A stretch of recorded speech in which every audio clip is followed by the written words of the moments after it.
ഇൻസൈറ്റിലെ ഈ പ്രത്യേക പ്രോഗ്രാമിലേക്ക് സ്വാഗതം. ഇന്ന് മനുഷ്യർ എല്ലാവരും ഒരു തരത്തിൽ അല്ലെങ്കിൽ മറ്റൊരു തരത്തിൽ വളരെയധികം ചിന്താകുലത്തിലാണ്, വിചാരപ്പെടുന്നുണ്ട്. ചില ആളുകൾ വളരെയധികം വറീഡാകുന്നു. ജീവിതത്തെക്കുറിച്ച്, നാളെയുള്ള ജീവിതത്തെക്കുറിച്ച് എന്തായിത്തീരും, അങ്ങനെയുള്ള അവസ്ഥകളെക്കുറിച്ചൊക്കെ വളരെയധികം ആങ്ഷ്യസ് ആകുന്നു. ചില ആളുകൾ വളരെയധികം ഉത്കണ്ഠപ്പെടുന്നവരുമുണ്ട്. ഉത്കണ്ഠപ്പെടുന്നതുകൊണ്ട് എന്ത് നമുക്ക് നേടുവാൻ സാധിക്കുന്നു, എന്തിനധികം നാം വിചാരപ്പെടുന്നു, ഇതൊക്കെ അല്പസമയം നമുക്കൊന്ന് ചിന്തിക്കുന്നതായിരിക്കും. അതുകൊണ്ട് നാം ഇന്ന് അല്പസമയം ഉത്കണ്ഠയെക്കുറിച്ചാകുന്നു ഒരുമിച്ച് പഠിക്കുവാനായിട്ട് ആഗ്രഹിക്കുന്നത്. എങ്ങനെ ഉത്കണ്ഠപ്പെടുന്ന അനുഭവത്തെ, അല്ലെങ്കിൽ വളരെ ആങ്ഷ്യസ് ആകുന്ന, ആകുലചിത്തമാകുന്ന അനുഭവത്തെ അതിജീവിക്കുവാനായിട്ട് നമുക്ക് സാധ്യമായി തീരും. ആമുഖമായി പറയുമ്പോൾ ഓരോ വ്യക്തിയുടെയും വ്യക്തിത്വ ഘടന ഓരോ തരത്തിലുള്ളതാണ്. അതുകൊണ്ട് തന്നെ ഈ തരത്തിലുള്ള ഉത്കണ്ഠപ്പെടൽ, ആകുലചിത്തപ്പെടുന്നതൊക്കെ ആ വ്യക്തിയെ ആശ്രയിച്ച് തന്നെയായിരിക്കും ഇതിൻ്റെ എല്ലാ ഫലങ്ങളും, ഇതിൻ്റെ എല്ലാ അവസ്ഥകളും നമുക്ക് മനസ്സിലാക്കാനായിട്ട് സാധിക്കുന്നത്. ദൈവജനം പറയുന്നുണ്ട്, നിങ്ങൾ വിചാരപ്പെടുന്നതിൽ വലിയ കാര്യമില്ല എന്ന് പൗലോസ് പറയുന്നുണ്ട്. വിശുദ്ധ മത്തായി സുവിശേഷം പഠിപ്പിക്കുന്നു, എന്തെടുക്കും, എന്ത് ഭക്ഷിക്കും എന്നുള്ളതിനെക്കുറിച്ച് നിങ്ങൾ വിചാരപ്പെടരുത് എന്ന് പറയുന്നു. എങ്കിലും നിന്റെ ലോക ജീവിത അനുഭവങ്ങളൊക്കെ എല്ലാ മനുഷ്യരും അതിൽ തന്നെ പലതരത്തിൽ വിചാരപ്പെടുകയാണ്. പ്രത്യേകിച്ച് ഈ വൈറസിൻ്റെ വ്യാപ്തി അതിശക്തമായിക്കൊണ്ടിരിക്കുന്ന ഈ പ്രത്യേക അവസ്ഥയിൽ മനുഷ്യ ജീവിതം പൊതുവെ നാളെ എന്തായിത്തീരും എന്നുള്ളതായ ഒരു വിചാരവും ഒരു ആകുലചിത്തമൊക്കെ ഉണ്ടാകുന്നുണ്ട്. അതുകൊണ്ട് തന്നെ മനുഷ്യന് ഒന്ന് ആത്മാർത്ഥമായി പുഞ്ചിരിക്കുവാനോ, ആരെങ്കിലോടും വ്യക്തമായി സംസാരിക്കുവാനോ, ആരെങ്കിലും ഒന്ന് ഫോണിൽ കൂടെ സുഖവിവരങ്ങൾ ചോദിച്ചാൽ സുഖമാണ്, സന്തോഷമായിരിക്കുന്നു എന്ന് ഒന്ന് പറയുവാനോ ഇന്നെന്തോ മനുഷ്യന് സാധ്യമാകുന്നില്ല. അതുകൊണ്ട് പലതരത്തിലുള്ള വിചിന്തനങ്ങൾ ആ വ്യക്തിയിൽ കൂടെ കടന്നു പോകുന്നതാകുന്നു. അങ്ങനെ ഒരു മറുപടി പറയുവാനോ, അങ്ങനെ ഉള്ളിൻ്റെ ഉള്ളിൽ നിന്ന് ഒന്ന് പുഞ്ചിരിക്കുവാനോ ഒന്നും സാധിക്കാതെ വരുന്നത് ഒരു തരത്തിൽ ഉത്കണ്ഠയിൽ അകപ്പെട്ട് കഴിയുന്ന ഒരു സാഹചര്യമാകുന്നു ഇന്ന് കാണുവാൻ സാധിക്കുന്നത്. നാം ഇന്ന് ഓർക്കണം, പഴയ കാലങ്ങളെക്കാൾ അധികമായിട്ട് ഇന്ന് മനുഷ്യൻ്റെ മാനസിക ഊർജം വളരെ കുറഞ്ഞിരിക്കുന്ന കാലഘട്ടമാണ്. പല കാരണങ്ങളുണ്ട്.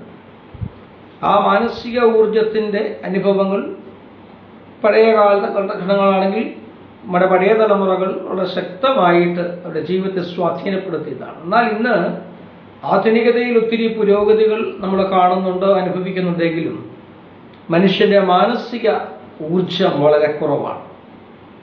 അതുകൊണ്ട് ചെറിയ കാര്യങ്ങൾ മതി ഒരു വ്യക്തിയിൽ, ആ വ്യക്തി അടങ്ങുന്ന കുടുംബത്തിൽ പെട്ടെന്ന് ഈ തരത്തിലുള്ള വികാരങ്ങൾക്ക് അല്ലെങ്കിൽ അമിതമായ വിചാരങ്ങൾക്ക് അടിമപ്പെട്ടു പോകുവാൻ തക്കവണ്ണം ഒരു വ്യക്തിയെ സ്വാധീനിക്കുന്നതായ അവൻ്റെ വ്യക്തിത്വ ഘടനയിൽ പല കാര്യങ്ങളുണ്ട്.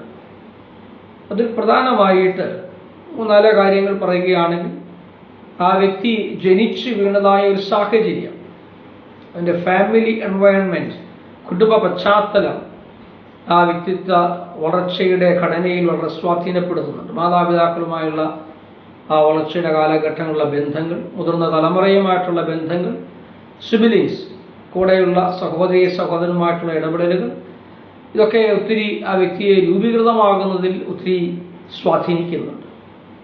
രണ്ടൊന്ന്, ചെറുപ്പകാലങ്ങളിലൊക്കെ ഏതു മനുഷ്യനും അവനായിത്തീരുവാനായിട്ട് അവൻ്റെ ഭാവിയെക്കുറിച്ചുള്ള ചില സ്വപ്നങ്ങൾ, ഡ്രീംസ് അവൻ രൂപപ്പെടുത്താറുണ്ട്.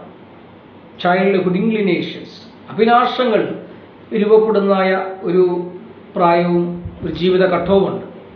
യൗവനത്തിലേക്ക് കടക്കുമ്പോൾ ആരെങ്കിലും എന്തായിത്തീരണമെന്ന് ആഗ്രഹിച്ച് എനിക്ക് ഇന്നതായിത്തീരണം, ഇന്നത് പഠിക്കണം എന്നൊക്കെയുള്ള അവൻ്റെ ആഗ്രഹങ്ങൾ അവൻ വെച്ച് പുലർത്താറുണ്ട്. അത് വളരെയേറെ ആ വ്യക്തിയെ സ്വാധീനിക്കുന്നുണ്ട്. മൂന്നാമതായിട്ട് ഒരു വ്യക്തിത്വ ഘടനയിൽ അവനായിത്തീരുന്ന അനുഭവത്തിൽ ഇന്നലകളിൽ കടന്നുപോയതായ ഒത്തിരി വെല്ലുവിളിയിൽ കൂടെയാണ് ആ വ്യക്തി ജീവിതം കടന്നു വരുന്നത്. ഒത്തിരി വെല്ലുവിളികൾ, ഒത്തിരി തകർച്ചകൾ, ഒത്തിരി പരാജയങ്ങൾ, ഒത്തിരി നന്മകളും ഉണ്ടാകുന്നു. എന്നാൽ പലതരത്തിലും പരാജയങ്ങളും വെല്ലുവിളികളും തോൽവികളും നഷ്ടങ്ങളും ഒക്കെ ആയിട്ടാണല്ലോ ആ വ്യക്തി മുമ്പോട്ട് വളർന്നു വരുവാനായിട്ട് സാധിക്കുന്നത്. അവൻ്റെ വളർച്ചയുടെ, അവൻ്റെ വ്യക്തിത്വ ഘടനയിൽ അത് സ്വാധീനിക്കുന്നതായ പ്രത്യേകതയാണ്. നാലാമതോട് പറയുകയാണെങ്കിൽ the bitter experiences of his or her life, അവരുടെ ജീവിതത്തിൻ്റെ പരിപരുത്തതായ കൈപ്പേറിയ അനുഭവങ്ങൾ ഒരു വ്യക്തിയെ വളരെയധികം സ്വാധീനിക്കുന്നുണ്ട്. അതുകൊണ്ട് ഒരു വ്യക്തി ഇന്നായിത്തീരുന്ന അവൻ്റെ ജീവിതാവസ്ഥയിൽ ഇത്തരത്തിലുള്ളതായ സ്വാധീന ഘടകങ്ങൾ അവരുടെ കൂടെ തന്നെ വളരുന്നുണ്ട്. അവനാകുന്ന ഒത്തിരി സ്വാധീനങ്ങൾ ഈ പറഞ്ഞ ഘടകങ്ങൾ, വളരെയധികം ഘടനകളുണ്ട്, എങ്കിലും അതിൽ ചില ഘടകങ്ങൾ ഞാൻ സൂചിപ്പിച്ചു എന്ന് മാത്രമാണ്. അതുകൊണ്ട് ആ വ്യക്തിയെ സംബന്ധിച്ച് ഈ തരത്തിലുള്ള ആകുലചിത്തകളും ഉത്കണ്ഠകളൊക്കെ ഉളവാകുന്ന അനുഭവങ്ങൾ ഞാൻ പറഞ്ഞു. ഇന്നിൻ്റെ പശ്ചാത്തലത്തിൽ പെട്ടെന്ന് കേൾക്കുന്ന കാര്യങ്ങൾ, പെട്ടെന്ന് ആർക്കെങ്കിലും സംഭവിക്കുന്നതായ അനുഭവങ്ങൾ കേൾക്കുക, ഇങ്ങനെയുള്ള കാര്യങ്ങൾ വരുമ്പോൾ ആ വലിയ ആങ്സൈറ്റി ആ വ്യക്തിയിൽ ഇങ്ങനെ നിൽക്കുവാനായിട്ട് സാധിക്കുന്നുണ്ട്. സോ അക്യൂട്ടായിട്ടുള്ള ആങ്സൈറ്റി അറ്റാക്കുകൾ ചിലപ്പോൾ ചില വ്യക്തികൾ ഉണ്ടാകുന്നുണ്ട്. ഇതെങ്ങനെയാണ് നമുക്ക് തിരിച്ചറിയാൻ സാധിക്കുന്നത്? അമിതമായ ഉത്കണ്ഠകൾ ചിലപ്പോൾ ഉണ്ടാകുമ്പോൾ നമുക്ക് ഒരു കാര്യത്തോട് ശ്രദ്ധക്കുറവുണ്ടാകും. അത് നമ്മുടെ മനസ്സിലും ശരീരത്തിലും ഒരുപോലെ പ്രതിഫലിപ്പിക്കാനായിട്ട് സാധിക്കുകയാണ്. ചിന്തകൾക്ക് വികലതകൾ ഉണ്ടാകും, വികാരങ്ങളും നമ്മുടെ കൺട്രോൾ നിർത്താനൊക്കാതെ വരുന്ന സാഹചര്യങ്ങളുണ്ടാകും, ശാരീരികമായിട്ടുള്ള ശ്രദ്ധക്കുറവുകൾ നമുക്കുണ്ടാകും, പെട്ടെന്ന് നെഞ്ചിടിപ്പുകൾ അതിൻ്റെ അളവുകൾ വർദ്ധിക്കുന്നു, വല്ലാത്ത അസ്വസ്ഥതകൾ തോന്നുന്നു. ചില ആളുകൾ പറയും, എനിക്ക് ശരീരമാകപ്പാട് വേദനയാണ്, എനിക്ക് എവിടെ നോക്കിയാലും വേദനയും പ്രയാസവും ഒക്കെ ഉളവാകുന്നു. ഇങ്ങനെയുള്ള ചില ലക്ഷണങ്ങൾ പറയുകയോ കേൾക്കുകയോ ചെയ്യുമ്പോൾ മാനസികമായിരിക്കുന്ന വളരെയധികം സമ്മർദ്ദത്തിൽ കൂടെയാണ് ആ വ്യക്തി കടന്നു പോകുന്നത് എന്ന് കാണുവാനായിട്ട് സാധിക്കുകയാണ്. ചില ആളുകളെങ്കിലും ഇങ്ങനെ സമ്മർദ്ദം ഉണ്ടാകുമ്പോൾ ഒന്നിലും ഇടപെടാതെ മാറി നിൽക്കുവാനായിട്ടും ഒഴിഞ്ഞു നിൽക്കുവാനുമായിട്ടൊക്കെ ആഗ്രഹിക്കുകയാണ്. അതുകൊണ്ടാണ് ഞാൻ മേൽപ്പറഞ്ഞതുപോലെ എത്രമാത്രം സ്നേഹമുള്ള അല്ലെങ്കിൽ പരിചയമുള്ള ആണെങ്കിലും ഒന്ന് പുഞ്ചിരിക്കുവാനോ ഒന്ന് സ്വീകരിക്കപ്പെടുവാനോ ചോദ്യങ്ങൾക്ക് മറുപടി പറയുവാനോ താല്പര്യം പ്രകടിപ്പിക്കാതെ തന്നിലേക്ക് തന്നെ ഒതുങ്ങിപ്പോകുന്നതായ അനുഭവങ്ങൾ പലപ്പോഴും ഈ മാനസിക സമ്മർദ്ദത്തിൻ്റെ ഉത്കണ്ഠയുടെ അളവ് കൂടുന്നതാണ് എന്ന് കാണുവാനായിട്ട് സാധിക്കുകയാണ്. ഉത്കണ്ഠയെക്കുറിച്ച് പറയുമ്പോൾ ഒന്ന് അധികരിച്ചതായ ഉത്കണ്ഠകളുണ്ട്, വളരെ അക്യൂട്ടായിട്ടുള്ള ആങ്സൈറ്റികൾ. ഞാൻ പറഞ്ഞതായ ചില അനുഭവങ്ങൾ ഞാൻ പറഞ്ഞത് പെട്ടെന്ന് ഉള്ളതായ കാര്യങ്ങൾ കേൾക്കുമ്പോഴോ കാണുമ്പോഴോ അല്ലെങ്കിൽ അത് തന്നിലെ സ്വാധീനപ്പെടുത്തുന്നതായ ചിന്തകൾ വളരെയധികം ഉത്കണ്ഠപ്പെട്ടു പോകാറുണ്ട്. അങ്ങനെയുള്ളവർക്ക് പലതരത്തിൽ അതിനെ മുമ്പോട്ട് പോകാനൊക്കാതെ വന്നാൽ അവരുടെ ജീവിതം തന്നെ തത്രപ്പാടിലാകാതെ കാണുവാൻ സാധിക്കുകയാണ്. രണ്ട്, ചിലരെ സംബന്ധിച്ച് നീണ്ടു നിൽക്കുന്നതായ ചില ഉത്കണ്ഠ അനുഭവങ്ങളുണ്ട്. നീണ്ടു നിൽക്കുന്നതായ ചില ക്രോണിക് ആയിട്ടുള്ള ആൻസൈറ്റികൾ. പെട്ടെന്ന് ചിലയൊക്കെ ആളുകൾക്ക് ഈ ഉത്കണ്ഠകൾ ഒന്നായി അത് അല്പം കഴിയുമ്പോൾ അതിൻ്റെ തോതുകൾ കുറഞ്ഞു വരാറുണ്ട്. മറ്റു ചില ആളുകൾക്ക് ഇത് ഏറെ നിമിഷങ്ങളോ ചിലപ്പോൾ ചില മണിക്കൂറുകളോ ചില ദിവസങ്ങളോ ഉത്കണ്ഠാകുലരായിട്ട് ജീവിച്ചു പോകുന്ന ചില ആളുകളെയും കാണുവാൻ സാധിക്കുകയുണ്ട്. പെട്ടെന്നുള്ള വികാര വേദനകൾ, നൊമ്പരങ്ങൾ അവരെ ഇങ്ങനെ കാർന്നു തിന്നുന്ന അനുഭവത്തിലേക്ക് നീണ്ടു നിൽക്കുന്നതായ ദീർഘകാലത്തേക്ക് വ്യാപിച്ചു നിൽക്കുന്നതായ ചില ഉത്കണ്ഠകൾ. മൂന്ന് പറയുകയാണെങ്കിൽ സാധാരണ ഉത്കണ്ഠകളാണ്, നോർമൽ ആങ്സൈറ്റി പേഴ്സൺസ്. ഇതാണ് പറയുകയാണെങ്കിൽ നമുക്ക് കുറച്ചൊക്കെ നോർമൽ ആങ്സൈറ്റി ആവശ്യമാണ്.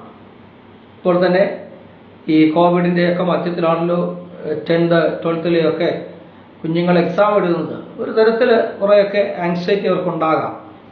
എന്തായിത്തീരും പരീക്ഷയ്ക്ക് പോകുമ്പോൾ എത്രമാത്രം സുരക്ഷിതത്വം ഉണ്ടാകും, അതൊക്കെ എല്ലാ കാര്യങ്ങളും പ്രൊട്ടക്റ്റഡ് ആയിരിക്കുമോ എനിക്ക് വളരെ സുഖമായി പോയിട്ട് സുഖമായി മടങ്ങി വരാൻ സാധിക്കുമോ? കുറേയൊക്കെ നോർമലായിട്ടുള്ള ആങ്സൈറ്റികൾ ഉളവാകുന്നുണ്ട്. ആ നോർമൽ ആങ്സൈറ്റി ആകുന്ന ഒരു വ്യക്തിത്വത്തെ അല്ലെങ്കിൽ ഒരു കുട്ടിയെ സംബന്ധിച്ച് വളരെ പെർഫെക്റ്റ് ആയിട്ട് കാര്യങ്ങൾ ചെയ്തെടുക്കുവാൻ, കാര്യങ്ങളെ പൂർണ്ണതയോടെ ചെയ്യുവാനായിട്ട് എനർജിയുടെ കിട്ടുന്നതായൊരവസ്ഥയാകുന്നു നോർമൽ ആങ്സൈറ്റി എന്ന് പറയാൻ സാധിക്കുക. നോർമൽ ആങ്സൈറ്റി നമുക്കെല്ലാം ഉണ്ട്. പുതിയതായ കാര്യങ്ങൾ ചെയ്യുമ്പോൾ, പുതിയ ജോലി പ്രവേശിക്കുമ്പോൾ, പുതിയ കാര്യങ്ങളൊക്കെ ഇടപെടുമ്പോൾ, അല്ലെങ്കിൽ പരിചിതമല്ലാത്ത മേഖലകളൊക്കെ വരുമ്പോൾ ഒരു തരത്തിലുള്ള ചെറിയ ആങ്സൈറ്റികളൊക്കെ ഉണ്ടാകുന്നത് ആ തരത്തിൽ ഒരു പ്രയാസമാണെന്ന് പറയാനായിട്ട് സാധിക്കുകയില്ല. ഇനി എന്താണ് ഇപ്രകാരം ഒരു ആങ്സൈറ്റി അല്ലെങ്കിൽ ഉത്കണ്ഠയുണ്ടാകുന്നതിൻ്റെ കാരണങ്ങൾ? അതിന് ആത്മീയപരമായ കാരണങ്ങൾ പറയാം. നമുക്ക് ലഭിക്കുന്ന ആത്മീയമായിരിക്കുന്ന സന്ദേശങ്ങൾ, നമ്മുടെ വചനങ്ങളൊക്കെ എല്ലാറ്റിനെയും സൗഖ്യമാക്കുന്നതായ, എല്ലാറ്റിനും സമാധാനം നൽകുന്നതായ ഒരു വലിയ വചനാടിസ്ഥാനത്തിലുമുള്ള പ്രബോധനങ്ങൾ കേട്ടാണ് നാം നമ്മുടെയൊക്കെ ചുറ്റുപാടിൽ വളരുകയും നാം മുമ്പോട്ട് ജീവിതം നയിക്കുകയും ചെയ്യുന്നത്. പിന്നെ മനുഷ്യ ജീവിതത്തിൽ വിശ്വാസികളായിരിക്കുന്ന വ്യക്തികളിലൊക്കെ ദൈവവും ദൈവികമായിരിക്കുന്ന സാന്നിധ്യവുമായിട്ടുള്ള ബന്ധം ഒത്തിരിയുണ്ട്. അപ്പോൾ അതിൻ്റെ വിപരീതമായിട്ടുള്ള കാര്യങ്ങൾ ജീവിതത്തിൽ സംഭവിക്കുമ്പോൾ അതൊരു ആത്മീയ കാരണമാണെന്ന് പറയും. ഞാൻ മനസ്സിലാക്കിയതും എൻ്റെ ആത്മീയ ജീവിതമായുള്ള ബന്ധത്തിൽ ഞാൻ രൂപപ്പെടുത്തിയെടുത്തതുമായ എൻ്റെ ആത്മീയമായിരിക്കുന്ന ചിന്തകളും ധാരണകൾക്കും വിപരീതമായ കാര്യങ്ങൾ സംഭവിക്കുമ്പോൾ അതിനൊരു ആത്മീയ കാരണമാണെന്ന് പറയാൻ സാധിക്കുകയാണ്. രണ്ടാം, മനഃശാസ്ത്രപരമായിരിക്കുന്ന സൈക്കോളജിക്കലായിരിക്കുന്ന കാരണവും ഉത്കണ്ഠയെക്കുറിച്ച്, ആൻസൈറ്റിയെക്കുറിച്ച് പറയാറുണ്ട്. അതായത് അബോധ മനസ്സിൽ ഒരു വ്യക്തിയുടെ മനസ്സിൽ കൊടുക്കുന്ന സ്വാധീനമാണ്. എത്രമാത്രം ഞാനൊരു വസ്തുവയെ സംബന്ധിച്ച് അല്ലെങ്കിൽ ഒരു ഘടകത്തെ സംബന്ധിച്ച് ഞാൻ ഭയപ്പെടുന്നുണ്ട്, അതിൻ്റെ അബോധ മനസ്സിലേക്ക് എത്രമാത്രം ഞാൻ കൊടുക്കുന്നുണ്ട്. ആ അബോധ മനസ്സിൽ കൊടുക്കുന്നതായ ആ ശക്തീകരണം അത് മനഃശാസ്ത്രപരമായി ചിന്തിക്കുമ്പോൾ അത് ആ വ്യക്തിയിൽ വളരെയധികം സ്വാധീനപ്പെടുത്തുന്നുണ്ട്. അതിനുമായി താരതമ്യം ചെയ്യുന്നതായ അതുമായിട്ട് ഏകോപിക്കുന്നതായ സംഭവങ്ങൾ വീണ്ടും ഉണ്ടാകുമ്പോൾ അത് മനസ്സിൻ്റെ ഒരു ഭാരമായിട്ടും റിപ്പീറ്റഡ് ആയിട്ടുള്ള ആ തരത്തിലുള്ള പ്രവണതയിൽ കൂടുവാനായിട്ട് സാധിക്കുന്നുണ്ട്. മൂന്നാമത് സെപ്പറേഷനാണ്. നിർബന്ധിതമായിരിക്കുന്ന വേർപെടലുകൾ ജീവിതത്തിൽ ഉണ്ടാകുമ്പോൾ അത് മാനസികമായിരിക്കുന്ന സമ്മർദ്ദങ്ങൾക്ക് അല്ലെങ്കിൽ ഉത്കണ്ഠയ്ക്ക് ഒരു കാരണമായി തീരുകയാണ്. ഏറ്റവും കൂടുതൽ നമ്മൾ സ്നേഹിക്കുന്ന വ്യക്തികൾ പെട്ടെന്ന് ഈ ലോകത്തിൽ നിന്ന് മാറ്റപ്പെടുന്നു. നമുക്ക് ജോലിയിലുണ്ടാകുന്നതായ പെട്ടെന്നുള്ള വീഴ്ചകൾ സംഭവിക്കുന്നു. സാമ്പത്തികമായിരിക്കുന്ന തകർച്ചകൾ ഉണ്ടാകുന്നു. ആരോഗ്യമുണ്ടായിരുന്നു എന്നൊക്കെ വിചാരിച്ച സമയത്ത് പെട്ടെന്ന് ആരോഗ്യം നഷ്ടപ്പെടുന്നു. അപ്പം അങ്ങനെയൊക്കെ ഉണ്ടാകുന്നതായ ചില സെപ്പറേഷൻ ആങ്സൈറ്റീസുകൾ, അകന്നു പോകേണ്ടതായ അവസ്ഥ ഉണ്ടാകും. വീട്ടുകാരിൽ നിന്ന് പ്രിയപ്പെട്ടതൊക്കെ മാറിപ്പോകേണ്ട അവസ്ഥ ഉണ്ടാകും. അപ്പം ലോസ് ഓഫ് ജോബ്, അതുപോലെ സാമ്പത്തികമായിരിക്കുന്ന ഫ്രസ്ട്രേഷൻസ്, ഇതൊക്കെ ഉണ്ടാകുന്ന അനുഭവങ്ങളും മാനസികമായിരിക്കുന്ന ഉത്കണ്ഠയ്ക്ക് കാരണമാകാറുണ്ട്. മറ്റൊന്ന് അൺമെറ്റ് നീഡ്സ് ഇൻ അവർ ലൈഫ്, പൂർത്തീകരിക്കപ്പെടാത്ത ആവശ്യങ്ങൾ എന്ന് വേണമെങ്കിൽ പറയാനായിട്ട് സാധിക്കുകയാണ്. അതെല്ലാം ഇപ്പോഴും പോകണമെന്നില്ല. നമ്മുടെയൊക്കെ ജീവിതം എല്ലാം ഇപ്പോഴും പ്രതീക്ഷകൾ കൂടെയാണ്. എനിക്കിന്നതായി, നാളെ ഇന്നതൊക്കെ ചെയ്യണം, അല്ലെങ്കിൽ പൂർത്തീകരിക്കണം. കുടുംബത്തെക്കുറിച്ച് പറയുമ്പോൾ മക്കളുടെ കാര്യങ്ങൾ, അവരുടെ വിദ്യാഭ്യാസങ്ങളുടെ ഭാവി, ഇപ്പം പൂർത്തീകരിക്കപ്പെടാത്ത ഒത്തിരി ആവശ്യങ്ങൾ കൂടെയാണ് നാം ഓരോ ദിനവും ഓരോ നിമിഷം കടന്നു പോകുന്നത്. പ്രതീക്ഷകൾക്ക് വിരുദ്ധമായ കാര്യങ്ങൾ സംഭവിക്കുകയാണ്. അതുകൊണ്ട് എനിക്ക് അതിന്മേലേക്ക് ഏകോപിച്ചു കൊണ്ട് പോകുവാനൊക്കാതെ വരും. Unmet needs happen in my life. വിപരീതമായിരിക്കുന്ന അനുഭവങ്ങൾ എൻ്റെ ജീവിതത്തിലുണ്ടാകും. മറ്റൊന്ന് ചില ഭയങ്ങളാണ്. ചില പ്രത്യേക തരത്തിലുള്ള ഭയങ്ങൾ ഒരു വ്യക്തിയെ മാനസികമായിരിക്കുന്ന സമ്മർദ്ദങ്ങളിൽ ഒത്തിരി ഇടപെടാറുണ്ട്. കുട്ടികളെ സംബന്ധിച്ച് ചില കാര്യങ്ങളിൽ അവർക്കുളവാകുന്ന ചില പെരുമാറ്റ അനുഭവങ്ങൾ, ചില പെരുമാറ്റ സിദ്ധാന്തങ്ങൾ എത്രമാത്രം പഠിച്ചിട്ടും മനസ്സിലാക്കാൻ സാധിക്കുന്നില്ല. ചില കാര്യങ്ങളോടോ ചില വ്യക്തികളോടോ ചിലപ്പോൾ പഠിക്കുന്ന സ്കൂളിനോടുള്ള ചില തരത്തിലുള്ള ചില ഭയങ്ങൾ ആ കുട്ടികളെ സംബന്ധിച്ചും ഒരു കാരണമായി തീർന്നേക്കാം എന്ന് കൃത്യമായിട്ട് പറയാനായിട്ട് ആഗ്രഹിക്കുകയാണ്. അതുകൊണ്ട് ഇങ്ങനെയുള്ള അവസ്ഥകളിൽ നമുക്ക് ഇന്നിൻ്റെ ജീവിതത്തെ എത്രമാത്രം അനുഗ്രഹത്തോടെ മുന്നോട്ട് നയിക്കാനായിട്ട് സാധിക്കുമെന്നുള്ളതാണ്. കൃത്യമായിട്ട് പറയുകയാണെങ്കിൽ ഒരു വ്യക്തിയെ സംബന്ധിച്ച് അവൻ്റെ സ്വന്തം ഉത്കണ്ഠയെക്കുറിച്ച് അവനൊന്ന് ബോധ്യമാകണം. എപ്പോഴും നാം ഓർക്കേണ്ടതായ ഒരു കാര്യം, ഒരു വ്യക്തിയുടെ ചിന്ത, ആ ചിന്തയിൽ നിന്ന് രൂപപ്പെടുന്നതായ വികാരം, ആ വികാരത്തിലൂടെ ലഭ്യമാകുന്ന പ്രവർത്തന മണ്ഡലങ്ങൾ. അതുകൊണ്ട് നമ്മുടെ ഒരു ചിന്തയിൽ കൂടെ ഉളവാകുന്ന അനുഭവങ്ങളാണ് നമ്മളെ വികാരപ്പെടുത്തുന്നതെന്നും ആ വികാരമാണ് നമ്മൾ ഈ തരത്തിൽ നമ്മുടെ ബിഹേവിയർ പാറ്റേണെ അല്ലെങ്കിൽ നമ്മുടെ സ്വഭാവത്തിൻ്റെ പ്രവൃത്തികളെ, പെരുമാറ്റ രീതികളെ ഉളവാക്കുന്നതെന്നും നാം മനസ്സിലാക്കണം. അതുകൊണ്ട് സ്വയമായിട്ടുള്ള ഒരു ചിന്തയിലേക്ക് വിലയിരുത്തുവാനായിട്ട് വിശ്വാസമുള്ളതായ കൗൺസിലേഴ്സിൻ്റെയോ സ്വയമായി അപ്രകാരം ഒന്ന് ചിന്തിച്ചെടുത്താൽ എത്രമാത്രം ഉത്കണ്ഠപ്പെടുന്നുവെന്ന് മനസ്സിലാക്കാൻ സാധിക്കുകയാണ്. അബോധ മനസ്സിന്, വ്യക്തിയിലെ അബോധ മനസ്സിനെ എത്രമാത്രം വിശകലനം ചെയ്യുവാനായിട്ട് സഹായിക്കും. ഒരുപക്ഷെ ആ വ്യക്തിക്ക് സാധിക്കുന്നില്ലെങ്കിൽ മറ്റൊരു വ്യക്തിയുടെ സഹായം കൂടെ ലഭിച്ച് പ്രകാരം അതിൽ നിന്ന് കുറേയൊക്കെ വിമോചനം പ്രാപിക്കാനായിട്ട് സാധ്യമായി തീരുകയാണ്. രണ്ട്, ഉത്കണ്ഠയെ ഒഴിവാക്കുക എന്ന് പറയുമ്പോൾ വ്യക്തിയെ സംബന്ധിച്ച് ഉത്കണ്ഠ അനുഭവിക്കുമ്പോൾ എങ്ങനെയാണ് ഇത് ആങ്സൈറ്റി എൻ്റെ ജീവിതത്തിൽ ഉണ്ടായത്, അതിലൊരു പ്രൈമറി സ്റ്റേജിലാണെങ്കിൽ അത് പങ്കുവെക്കുമ്പോൾ അതിനെക്കുറിച്ച് മനസ്സിലാക്കി കൊടുക്കുമ്പോഴൊക്കെയും കുറേയൊക്കെ അതിൻ്റെ അളവ് കുറയ്ക്കാനായിട്ട് സാധിക്കുകയാണ്. മൂന്ന്, വിശ്വാസപരമായ അനുഭവത്തിൽ ജീവിക്കുകയാണെങ്കിൽ ദൈവത്തോടുള്ളതായ പ്രാർത്ഥന, ദൈവസന്നിധിയിൽ ഉള്ള പ്രാർത്ഥനാ ജീവിതത്തിൽ അതിൻ്റെ ചിന്താ മണ്ഡലങ്ങളെ മാറ്റിയെടുക്കുക, വികാരാനുഭവങ്ങളെ മാറ്റിയെടുക്കുക, അർത്ഥവത്തായിട്ട് ജീവിക്കാനായിട്ടുള്ള അനുഭവങ്ങളിൽ തീരുമാനമെടുക്കുക.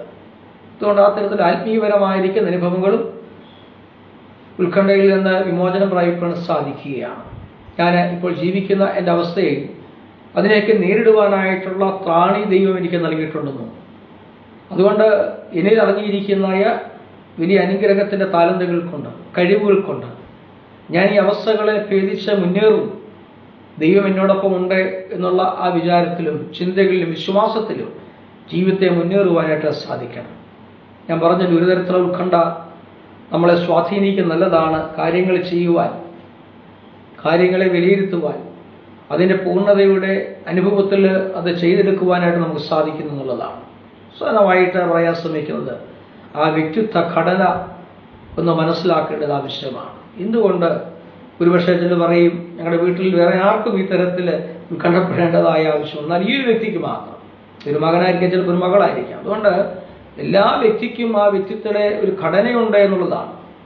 ആ ഘടനയിലുണ്ടാകുന്ന അനുഭവങ്ങളിലെ വ്യതിയാനങ്ങളെ കാണുവാനും അതിനെ നല്ലവണ്ണം സ്വീകരിക്കേണ്ടതായ അംശങ്ങളെ സ്വീകരിച്ചുകൊണ്ട് മാറ്റേണ്ട അവസ്ഥകളെ മാറ്റിക്കൊണ്ട് പുതിയതാക്കുന്ന ജീവിതത്തിൻ്റെ നിലപാടുകളും ചിന്തകളും അനുഗ്രഹമാക്കുമ്പോൾ തീർച്ചയായിട്ടും ഇങ്ങനെയുള്ള ഈ വികാരാനുഭവത്തിൽ നിന്ന് മാറുവാനും പ്രത്യേകിച്ച് ഈ സമ്മർദ്ദങ്ങൾ കൂടി വരുന്ന ഈ ലോക സാഹചര്യങ്ങളിൽ അനുഗ്രഹത്തോടെ കൃപയോടുകൂടെ ജീവിക്കാനും നമുക്ക് സാധ്യമായി തീരും. അതിന് വലിയവനായ ദൈവം നമുക്ക് ഒരുമിച്ച് ജീവിതത്തെ മുന്നേറുവാൻ ഇടയാക്കട്ടെ എന്ന് പ്രാർത്ഥിക്കുന്നു. ദൈവം നമ്മെ അനുഗ്രഹിക്കട്ടെ.